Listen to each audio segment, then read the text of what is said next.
No way. We were birthday 8 days. I didn't know what size. What did I say? I used to. Good question. Small. Totally like that. I hope you got a visitor. Oh, there's totally John. It's still hospitality. It's okay, 3 days. Oh,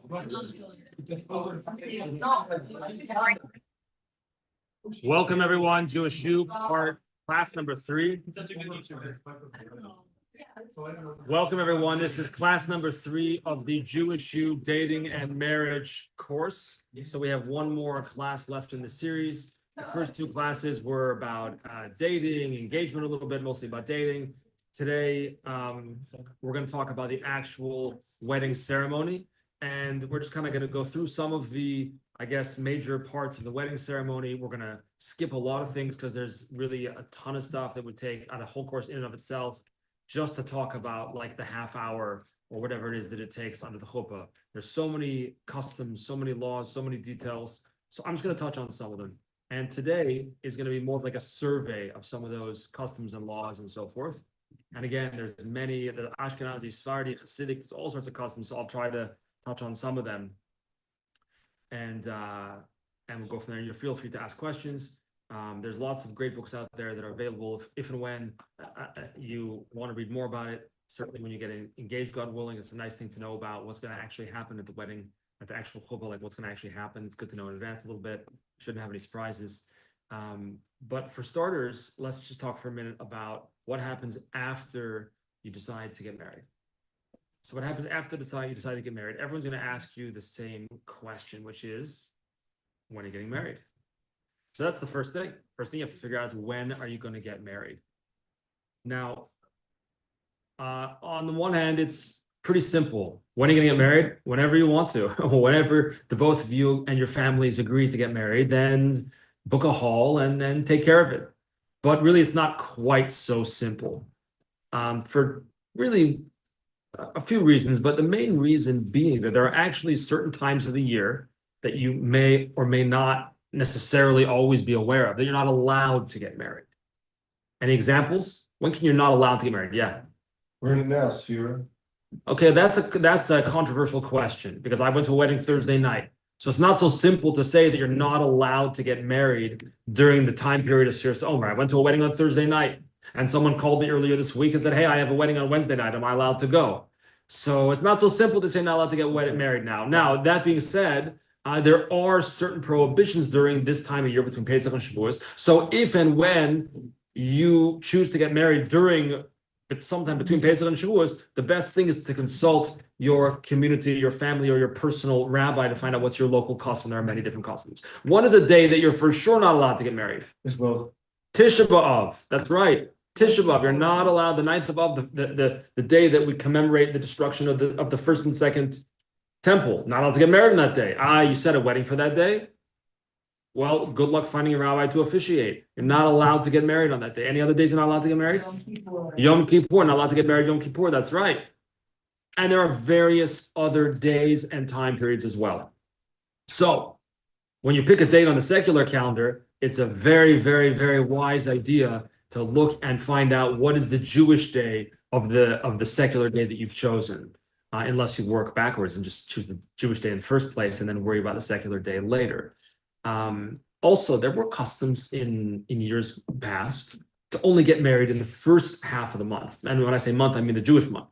Only get married in the first 2 weeks of the Jewish month and try to avoid getting married in the second part of the month. However, nowadays, that's not something that people are cautious about. And we just say, you're going to get married? Great, go for it. First half of the month, second half of the month, don't worry about it. As long as it's a day, not Yom Kippur, not Tisha B'Av, or not one of the other days that you're not allowed to get married. Can't get married during Pesach, for example, not allowed to do that. So you could get married the first half of the month, second half of the month. Doesn't really matter. It could be there are some communities that are worried about it, but in general, you've got the green light from over here. That is one of the major things you need to consider after you decide to get married, is when you get married. Then, of course, there's all the little details. Where is it in the home of the groom? Is it in the hometown of the groom, hometown of the bride, if they're from different cities? Tradition, typically, it's not a hard, fast law, is you get married in the city where the bride is from. That's the standard tradition. Is that a requirement? No, but it's pretty standard. Then the families are going to have to meet, to talk, to discuss who's paying for this, who's paying for that, et cetera, et cetera. Try to stay away from that if you can. Let the parents work that out and try not to get involved. Okay.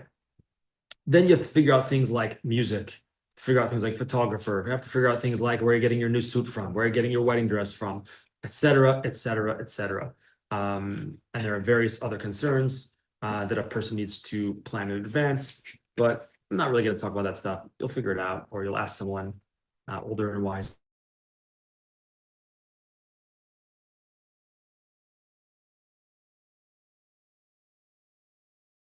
Thing that the khatan, that the groom needs to do, or may I say, needs to purchase. Anyone? Yeah, John. No, the groom does not need in any way whatsoever to purchase a ksuba. Absolutely not. In fact, I recommend against it. But we can talk about that later. Yeah. Something of value that represents the kesef and kesef's. You're way too Talmudic for me. I'm sorry. Can you speak in English, please? Now known as a ring. Can you just say one word instead of complicated words? Ring. Ring. Thank you. It's something with value. It's Talmudic. What does it look like? A Gemara class right now? It's not a Gemara class. Huh? Everything's Gemara. You're right. I'm not going to argue with that. But what does the groom need to buy? He needs to buy a ring. Now, I worded it carefully, by the way. I said he needs to purchase a ring. Now, you don't actually have to go to a jewelry store and purchase a wedding ring. You don't have to do that. But you must own the ring. The groom must own the ring, which either means he purchased it with his own money, or it means that it was given to him as a full-on gift, no loans. Like you have a family heirloom, let's say, a beautiful wedding ring that was your great-great-great-great-great-great-grandmother's, and you want to use it at the wedding ceremony because it's going to be a beautiful family tradition. And your mother says, here's the ring, but like, you're giving this back afterwards. You could use it for the ceremony, but then you're going to give it back, and we're going to put it in the safety deposit box. That does not work, and you're not married if you did that. It does not work at all. The khatan must own the ring. It must belong to him. In fact, generally speaking, maybe not always, but often, at the actual chuppah, when the rabbi is about to proceed with the wedding ceremony, he'll often turn to the khatan and say, is this your ring? Or does this belong to you? He'll often say, that's what I say. When I officiate a wedding, I ask him, is this yours? And if he says, well, what do you mean, well? Is it yours or not? Answer the question. If not, we got a problem. Anyway, just to buy the ring. Now, also, the ring cannot be a diamond engagement ring. That's something else. The diamond engagement ring is something else. You cannot use that, even though it's very expensive and very valuable, certainly worth more than the minimum requirement, but you cannot use a ring with a gem in it. Why not? Because a gem, you have to be an expert to evaluate how much it's worth. So our sages said, you know what? The average person has no idea how much a gem is worth, or for that matter, if it's even a real gem, it might just be a pebble you found on Main Street. I don't know. So therefore, we stay away from it. No gems, no ornate fancy rings, plain gold ring. That is the standard. Plain gold ring with no ornaments, no designs, no gems. Now, that being said, generally speaking, a gold ring is used. However, there are certain communities that use a silver ring. They use a silver ring. Why? How do you say silver in Hebrew? Kesef. Kesef. Very good. Kesef means, in modern Hebrew, kesef just means cash money, right? But kesef also means silver. However, the word kesef in Hebrew also means yearn, to yearn. So the husband giving the soon-to-be any second his wife a silver ring, which is kesef, represents his yearning for her. So in some communities, you have the custom to use a silver ring. But as far as I know, most communities, Ashkenazi and Sephardi, typically use a gold ring. That's what I used when I got married. I gave my wife a gold ring.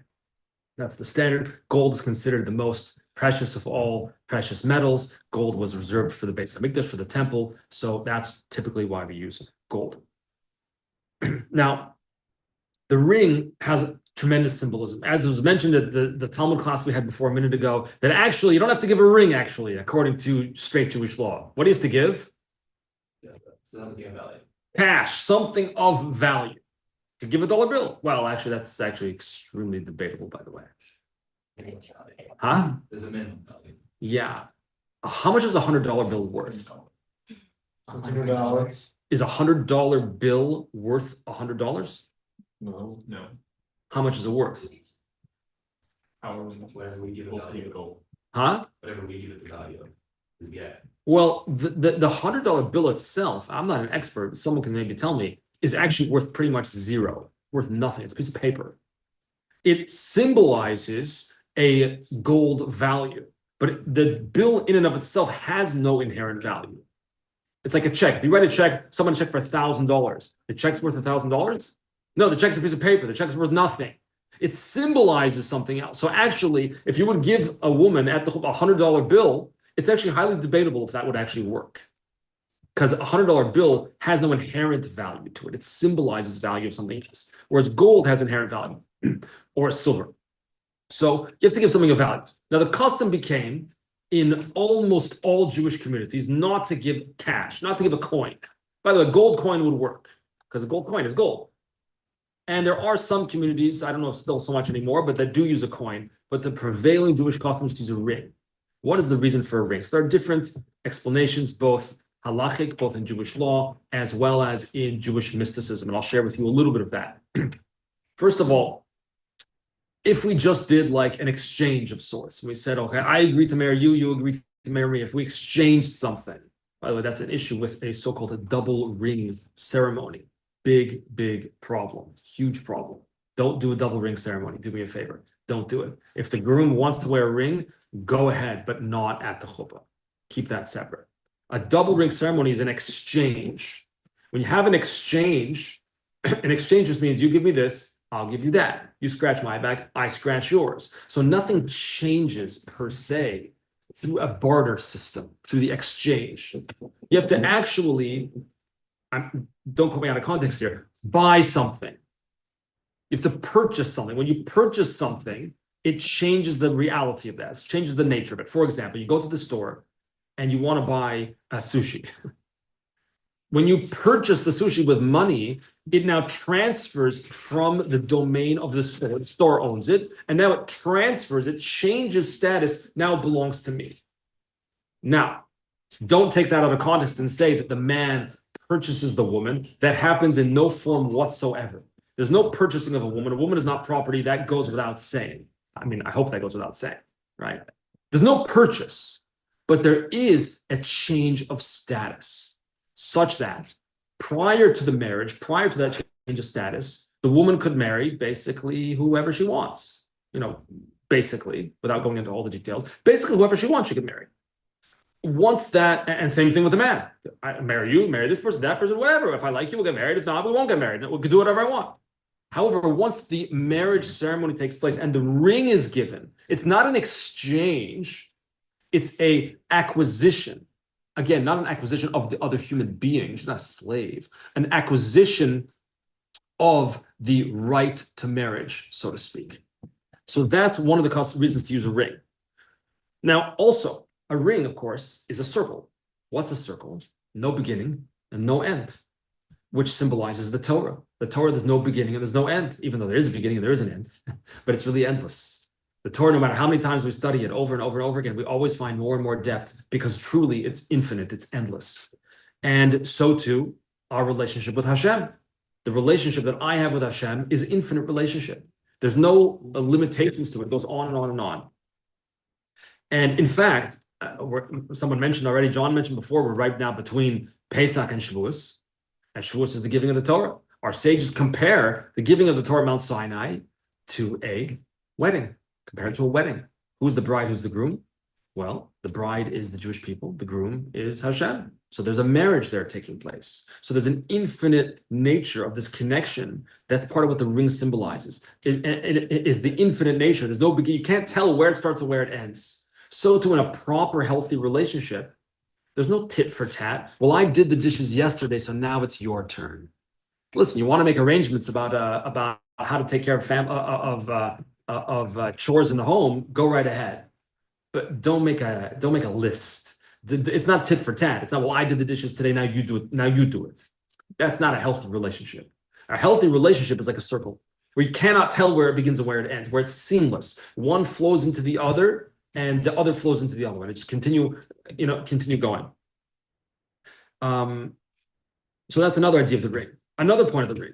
The ring is something that the woman, at least doesn't have to, but wears all the time. So there's a constant reminder of the fact that she's not for herself. She's married to someone else. She's part of a unit, part of something greater than just herself. So the ring is worn at all time. Also, the ring is a circle. What's a circle represent? Many things. A link in a chain. A circle is one of the links in a chain. So by getting married, we're joining the link in the chain of Judaism. We're joining this really endless cycle of life, the endless tradition of Jewish life and living. Also, there's a few times in the Torah we read about the transfer of a ring.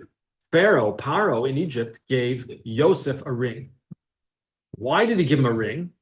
It was a symbol of Paro saying, I'm transferring authority of everything under my command. I'm transferring authority to you. Now you do what you want. So in a sense, similarly, the man is saying to the woman here, I'm transferring authority. I'm giving you authority. You're in charge. I'm giving you authority to do as you see fit in our home. It's not my home.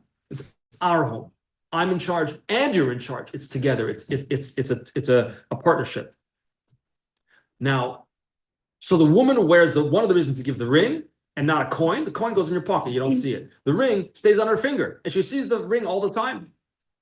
It's a reminder of her husband, a reminder of her connection to her husband and her connection to Hashem, a reminder that she's not for herself. She's part of a greater unit. What about the husband? Where's the husband's reminder? It's not fair, chauvinist. It's not fair. So I already said that stay away from a double ring ceremony. Some men decide they want to wear a wedding band as well. But there's no source in Jewish law or practice to do that. If people want to do that, that's your choice. That's not a Jewish custom. That's more like a secular custom, which I'm not saying you should or should not. Yeah. But like, why shouldn't men like wear their rings? Because like, how would anyone know their like women have to comb their hair, they have to do this, have to do that, but like men don't do anything, and they don't even have to wear their ring. You're gonna tell me why we do nothing. No. Like I'm saying, like in terms of You sound like my wife. What's going on here? You don't do anything. You don't do anything. No, I'm just kidding. She asked me to like, can you hang up the picture? I'm like, stop asking me every 6 months. No, but that was supposed to be a joke. I'm sorry. No, it's a good question. And that's exactly the question I'm asking. The woman wears a ring, and I'm suggesting that one of the reasons, one of many, is to remind her. So where's the husband's reminder? So Leona says he has no reminders. What's going on over here? It's not fair. It's a good point. It's a good point. What do you guys think? Where's the husband's reminder? By the way, the woman's hair covering is not a reminder that she's married. isn't it to show she's married? No, it's not to show she's married. Actually, no, it's not. Maybe that's a part of it. Her hair is like only for her husband. It's sort of, yeah. Basically, that's more of a complicated issue. But the idea of covering the hair, a married woman covering her hair, which talks about in the Torah, is that there are certain parts of the body that we typically don't uncover in public, or at least not supposed to. Depends which city you go to and how close to the beach you are, I suppose. But certain parts of the body not supposed to uncover in public, and then most people understand. Like most people get that, right? So according to Jewish law, a woman's hair, after she goes, remember we said marriage is not a barter, it's not an exchange. A marriage is a change of status. So with that change of status comes a spiritual shift in the energy in the woman's hair and the spiritual energy in her hair, and it needs to be covered. So it's not so much as a sign that she's married, although it may do that. But that's not really the reason. That's not really the real reason for it. But so the woman wears a ring. It reminds her she's married. What about the husband? So the answer is the husband does not need to wear a ring. That's not the Jewish tradition. Again, if you want to, that's your choice. We can talk about that another time. But the man does have something that he wraps around his finger as well. And that is the tefillin that the man puts on in the morning. In fact, some have the custom. It's not my custom, but some men do have the custom that when they wrap the tefillin strap around their finger, they say a verse, "Ve'erastich li le'olam," that I'm betrothed myself to you forever. So the man does have that reminder as well. Granted, it's not on his finger all the time. By the way, a woman can also just take the ring off. That doesn't mean she's not married at all. Take the ring off. You don't have to wear the ring. It's commonly worn. So to the man, he wraps the tefillin. He does an actual action which reminds him physically, instead of just having the ring there, he does something active, wrapping it that serves as a demonstration of that the bond, the tying, the connection, the ring around the finger, so to speak. Also, once we're talking about the ring, what's the main part of this? Is okay, just like put the thinking hat on. What's the main part of the ring? The ring or the empty space in between? Do you hear my question, or it's like too hair splitting? What's the main part of the ring? The ring or the space in between? So Aviv said the ring. You don't know. Yeah, that was not what you said. Who said? Yeah. That was Oh, that was you. No, okay, I'm sorry. I blamed Aviv. I'm sorry. Aviv, it's your birthday. I didn't mean to blame you. I'm sorry. So, what's the main part of the ring? It's. I don't know if we can answer this question, right? The main part of the ring is the ring, obviously. But what allows the ring to function as a ring? What do you do with the ring? Put it on your finger, right? Which part of the ring allows you to do that? The empty space in the middle. That's what allows the ring to function as a ring. Am I making sense? No. It does make Yes, sense. kind of. What's the main part of a cup? The cup or the empty space inside it? Which does the receiving? The cup, the wall of the cup, or the empty space inside? The outside. What's the main part of the cup? The outside of the cup or the inside of the cup? This makes no sense at all, right? No sense. Yes, no. The inside. Okay. So what am I saying over here? The ring has. Forget about my question about the main parts of that. The ring, the inside of the ring, the outside of the cup, the inside of the cup. Think about that when you're trying to fall asleep at night. What gives the inside meaning? What's like the only reason the inside has meaning is because of the ring. Okay. Good. The Good. inside would be nothing. And if it was solid, and if the ring on the middle, if it was solid in the middle, then that would also be an issue. that would also be an It issue. doesn't make the inside having the absence of this. Okay. Means something. Fine. Okay. Good. I'm glad you're thinking about it. Good. Now, the ring has empty space. Whether you want to argue that the empty space is the main part of the ring, whether you want to argue the empty space is not the main part of the ring, I'll leave that up to you to think about. But for sure, the ring has empty space, and without empty space, it's not a ring and cannot serve the function of a ring, cannot be worn on your finger. Very simple, right? Obviously. A ring has empty space. So too, Hashem, when creating the world, the Kabbalists tell us, created a empty space. It's called in the language of Kabbalah halal. Halal means a void, an empty space. Hashem created an empty space. And what did he do in that empty space? The Kabbalists tell us, and that's where he created the universe. But first, he had to make an empty space, right? If the world, if God is everything and everywhere, then there's no room for a world, right? If your cup is full, there's no room for anything. You got to make space.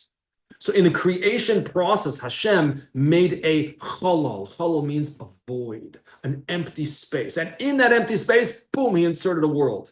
That's where we are right now. We are what fills that void, so to speak.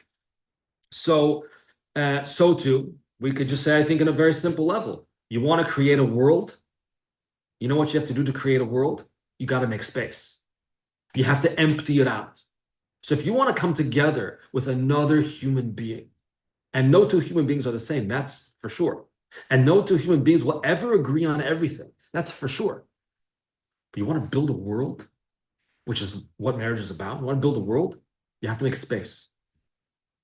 Literal space, like you're gonna live with someone, you gotta make literal space.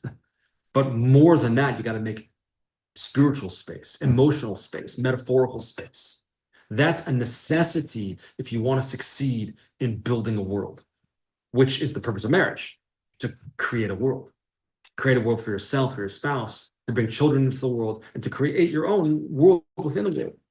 So that's what, and also one of the symbolism of the empty space within the ring, is that's the necessity for everything that marriage is going to lead to, which is the building of the world. It also represents the sexual union, which we'll talk about, God willing, in the next class as well. Let's see. Now, past the ring, there's also a talit as well. Now, in many Sephardic communities, the custom is, and some others as well, that they put a talit over the chatan and the kala under the chuppah itself. In many communities, they don't do that. Okay, but either way, whether your custom is to spread a talit over the chatan and kala, like actually over both of them physically, or whether like in Chabad we don't do that, But I start wearing a talit, and my wife bought me a talis as a gift before we were married. I started wearing it the day after I got married. So either way, a talis is associated with marriage as well. Even though in Sephardic communities, typically a man starts wearing a talis from the age of bar mitzvah. Also in certain Ashkenazi communities, by Ashkenaz I mean like the actual, what's the actual Ashkenaz? What's the country of Ashkenaz? It's Germany. The actual German custom, by the way, of real German Jews is to wear a talis also from the bar mitzvah. But either way, a wedding is associated with a talis. A talis has two parts to it, right? The garment. What does the garment do? Garment surrounds you. Surrounds you, but like hovering, like cloak, not surrounding you like a house, surrounding you like a garment. So the talis is on the one hand like a garment. But it represents this transcendent light, this beyond energy. Because for the man and woman to come together, you need something beyond both of you to make it successful. That's Hashem's light. Now, the talis, right, has the strings on it, right? How many strings? Anybody? How many strings on each side of it? How many strings? It's a little bit of a tricky question. So there's actually 4 strings, but they're doubled over. So it looks like 8. So you have 8 strings. 8 strings. How many corners? 4 corners. Okay, good. I'm glad people know this one. 8 strings on each corner, and there's 4 of them. And let's do some math. 8 times 4 is 32. What word in Hebrew has the numerical value of the gematria of 32? What? Lev, heart. Right. So that's part of the symbolism and the connection of the talis to marriage as well. That's one of the reasons why you start wearing a talis when you get married. Again, Sephardic communities start earlier. Fine. Start earlier, but under the chuppah, you put the talis over you. The knots, 8 strings, times the 4 corners, 8 times 4 is 32, is the lev, is the heart. Also, our sages tell us that at Mount Sinai, the Jewish people, again, Mount Sinai, remember Shavuos is coming up, Mount Sinai is a wedding, is the union of the Jewish people and Hashem. Our sages tell us that at Mount Sinai, the Jewish people perceived an image of God. We'll try to explain that in a minute. An image of God wearing a talis. So there's a connection of a talis, this surrounding energy, this encompassing energy to marriage. And what kind of talis did he wear?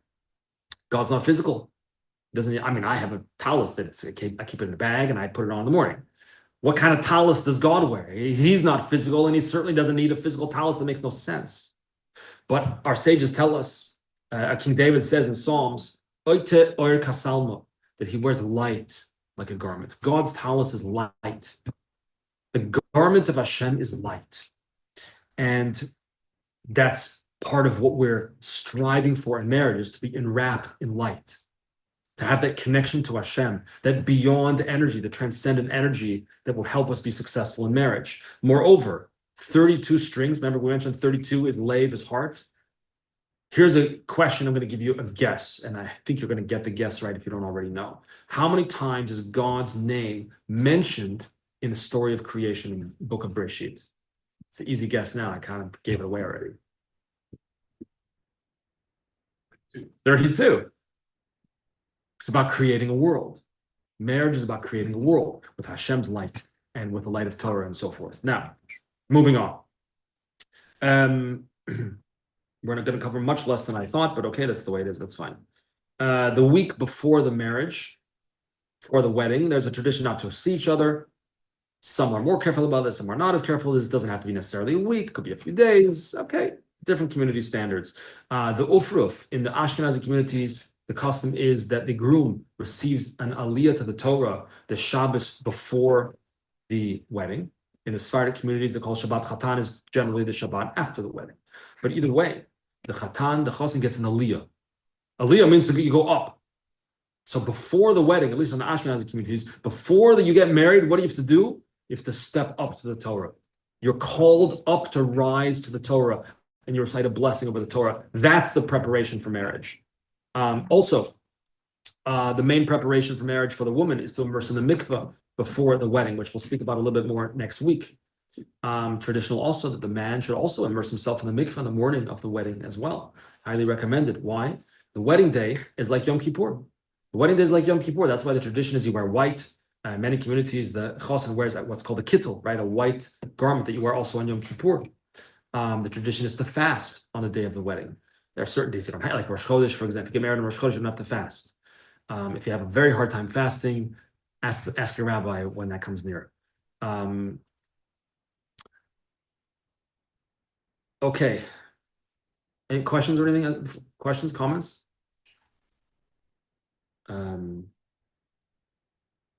At the wedding itself, you have what people call the shmorg. It's not the shmorg. Stop calling it that. It's the Kabbalah's panim, Kabbalat panim. It's not a shmorg. That's like, what is that? Shmorg? What is that? To go and just like eat? That's not what it is. It's a Kabbalat panim. It's greeting the bride and the groom. That's what it really is. There's a little bit of food. Okay, that's fine. It's a holy time. It's a very holy time. And those minutes, the moments before the wedding, is not a time for just stuffing your face with food. If there's good food, okay, good, go for it. But it's not what it is. It's not a shmor. It's a kabbalat panim. It's a holy thing. It's an integral part. It's a part of the marriage. And during the kabbalat panim, generally speaking, the ketubah, the ksuba is written and signed and sealed, so to speak. Some communities actually do it before that, but different customs, fine. We may or may not get to the ksuba today all that much. Then you have what's called the badekin. The Yiddish word badekin means to cover, which is when the chatan goes to the kala, goes to the bride, and traditionally covers her face with a veil. In other communities, it's done differently. Different ways. I don't know if there's a right or a wrong here. There's different customs of what to do. But part of the symbolism there, you'd think you should uncover. Right? So part of it first is the Chatan wants to uncover to make sure it's the right girl. Make sure it's the right girl. There was a famous story, someone married the person they didn't think it was, you know what I'm talking about? Yeah. Torah, Jacob, Yaakov, Leah, Rachel, okay. So that's why that's the origin for the custom of uncover. Make sure this is the right girl. This is the one the one you wanted to marry, that's the one I want to marry. Okay, good. But then we put the cover back on. What are you covering her for? Well, you don't like the way she looks? What are you covering her for? The answer is no. It's that the point is that it's not about looks. That part of the symbolism between covering the bride is to say, I accept you as you are. And you accept me as I am. And we'll work together to grow together, to build a family together. Okay. Let's see what else we can do. I have lots of notes, so we can't go through all of it.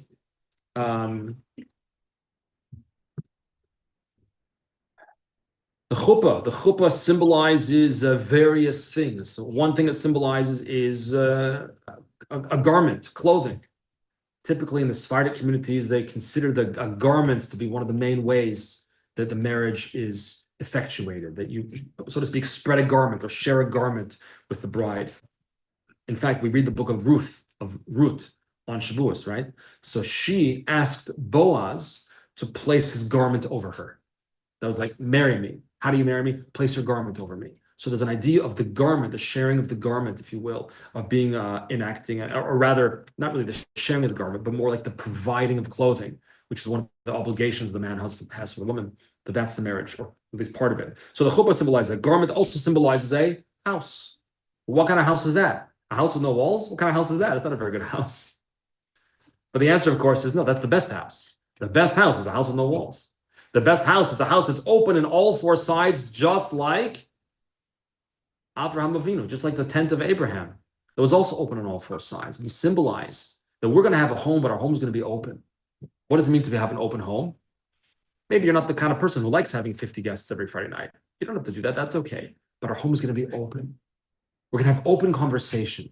We're going to have open connection. We're going to have open communication. That's part of the openness too. Openness doesn't mean you have to have 50 guests every Friday night. It says if you want that, great. If you don't want it, so don't do it. But open emotionally, open spiritually. Now, when the chassan and kala go to the chuppah, some have the tradition that they untie any knots. So if you have a tie, you take it off. If you have shoes with shoelaces, some have the tradition to untie the shoelaces. Now, don't trip, by the way. So take the shoelaces and stick them in the side of the shoe if you're doing that, if that's your custom. Others have the custom to empty your pockets. No cell phone, for sure not. No wallet, nothing in your pockets. It's not a law, but there's some of the custom, which symbolizes you're saying, I'm nothing without you. I don't have anything. I'm coming into this marriage open. Empty means that I'm like ready to receive. If I'm already full, no, my pockets are full already.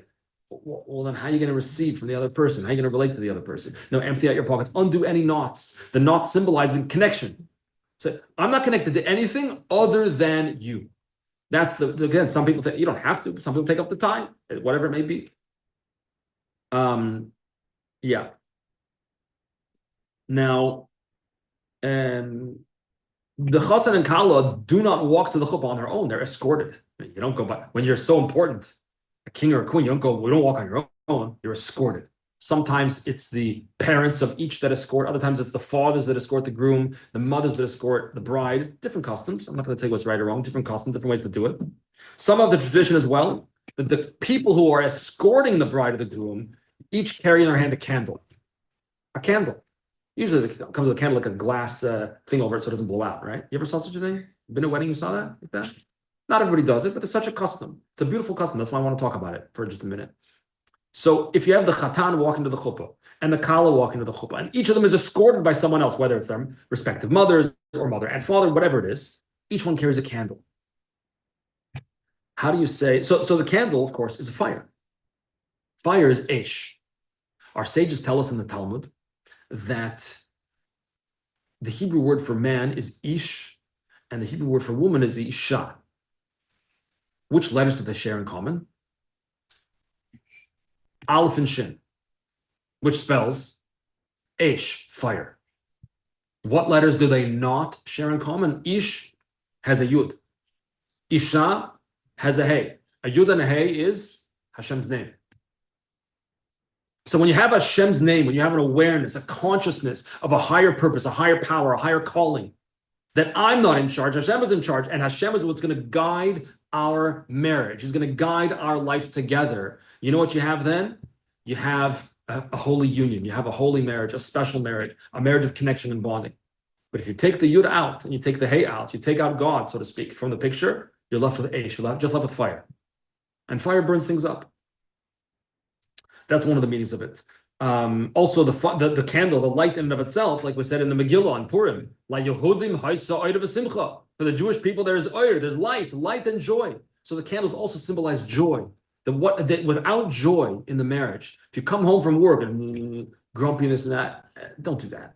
If you're grumpy, so find a way to get ungrumpy before you walk into the house, right? Like a similar, I heard some good advice once that before you come home from work, wherever you're out, you're running errands, whatever it is, you're on the phone. Don't walk into the house on the phone. Finish your conversation, put the phone down, then walk into the home, give your spouse a smile. Hi, how are you? How was your day? Not on the phone, not distracted, not this, not that. Same thing, by the way, I'll just throw it out because it popped in my mind now. I tell every chassan that I teach, every chatan I teach before marriage, I tell them the following thing. Do not bring your cell phone into the bedroom. Don't do it. That's not a law. It's my opinion. Take it or leave it.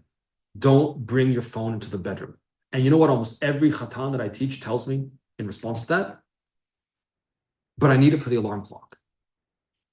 And you know what my response to that obviously is? My response is that's why God created Amazon.com. Because you can go on Amazon.com, you can purchase an alarm, small, big, whatever color you want. Don't bring your phone to the bedroom. Unless that you have emergency situation, whatever, don't do it. Just put it in the back of your mind and you'll thank me later. For many, many, many reasons. Back to the candles just for a minute. Here's a little numerical. You like gematria? Sometimes yes, sometimes no, right? How do you say candle in Hebrew? Ner. Ner is nun and resh. Nun is numerically equivalent to 50, and resh is gematria 200. That's 250. So each candle is 250, but there's two candles. So that's 500, right? So we have the numerical equivalent of 500. You know what else is numerically equivalent to 500? The phrase in the Torah, Peru uravu, be fruitful and multiply. Peru, to be fruitful is 286. Uravu and multiply is 214. 214 plus 286 is 500. So the two candles also symbolize the purpose, the goal, the hopes, the prayers for marriage is to be able to build a home, to build a world, just like Hashem created the world, by making that open space, that vacant space to create a world. That's part of what the candles symbolize as well.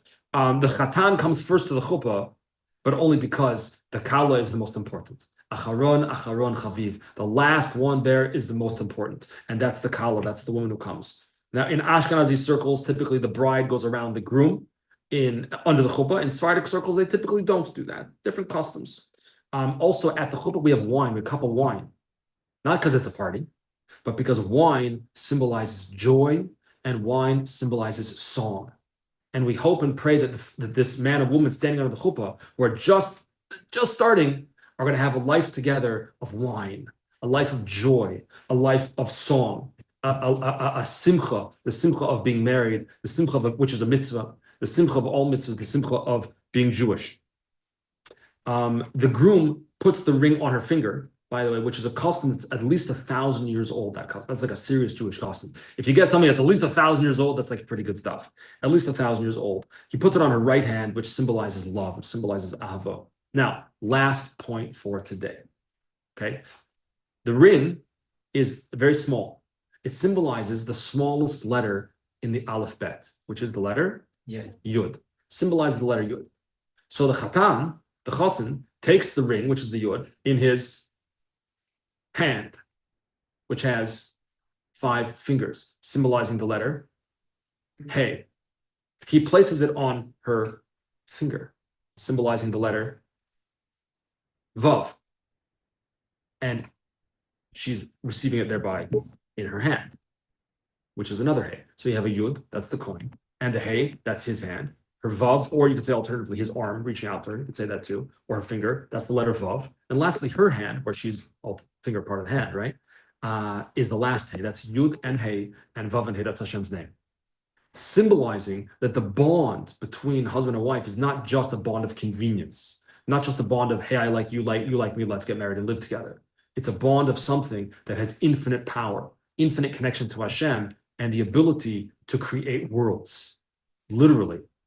You have a child, it's how many children can go on from there? If we all started from Adam and Eve, we all started from one person. We all started out from there, we all branched out, and so many people, all from one original person. And so too, every marriage has that power, has that ability to create a world. But if you want to create a world, you got to make space.